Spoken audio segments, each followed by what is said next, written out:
Celle qui a gagné la descente, celle qui est championne du monde en titre, la patronne du circuit mondial, elle est en piste, Marie Bochet. Elle a été la révélation des derniers Jeux paralympiques de Sotchi. Marie Bochet, 20 ans, décroche 4 des 5 médailles d'or de l'équipe de France. Une très très belle attitude de Marie Bochet. Benjamin Louis a vécu ces moments très forts émotionnellement, au plus près de la famille de Marie Bochet. Ces Jeux paralympiques de l'intérieur, c'était vraiment spécifique et une chance unique. Parce qu'effectivement, on était avec toute la famille sur place, donc on logeait avec eux. Et du coup, on se rendait sur les épreuves de ski avec eux, on mangeait avec eux.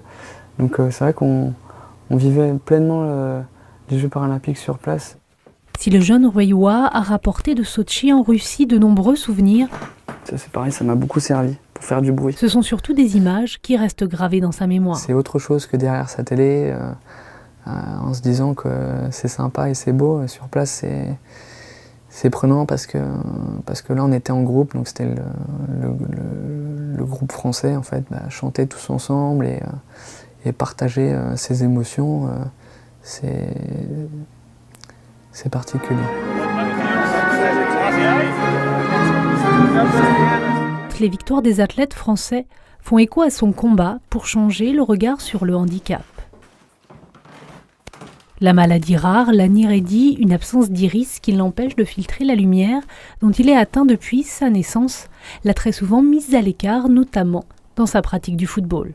Ce qui m'embêtait en fait à moyen terme ou à long terme, c'était la vision des autres en fait. Parce que les gens ne se rendaient pas forcément compte en fonction des situations que je pouvais être pénalisé, ou justement en fait ils me pénalisaient du fait que, en se disant il est malvoyant et il pourra pas jouer normalement en fait. En 2012, il découvre le cécifoot, une forme de football adaptée aux aveugles et malvoyants, et en 2013, il s'initie au torbal. Cette discipline, dérivée d'une rééducation de soldats allemands devenus aveugles lors de la Seconde Guerre mondiale, a été transformée par la suite en sport. Apparue en France dans les années 70, elle présente des similitudes avec le handball. La pratique régulière de ces sports adaptés va l'aider à apprivoiser sa maladie. Moi, ça m'a tellement apporté personnellement que je me dis que ça peut apporter à bon nombre. Et voilà, en fait, il faut juste passer l'étape.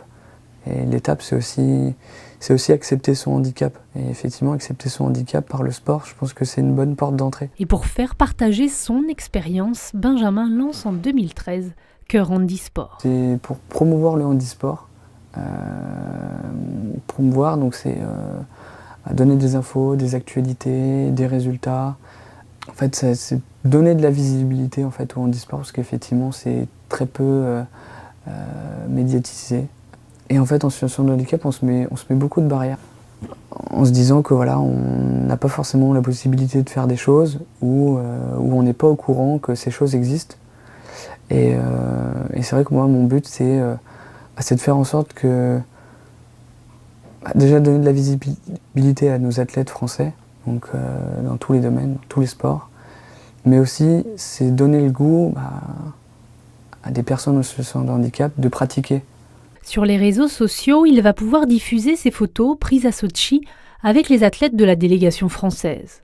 Un moyen de faire connaître l'étendue des disciplines existantes dans le handisport et de hisser les athlètes du handisport au même niveau que les autres. C'est une très bonne chose pour le handisport et surtout pour les personnes qui étaient présentes, comme Marie Bochet. Elle a gagné 4 médailles d'or. C'est simplement unique, quoi.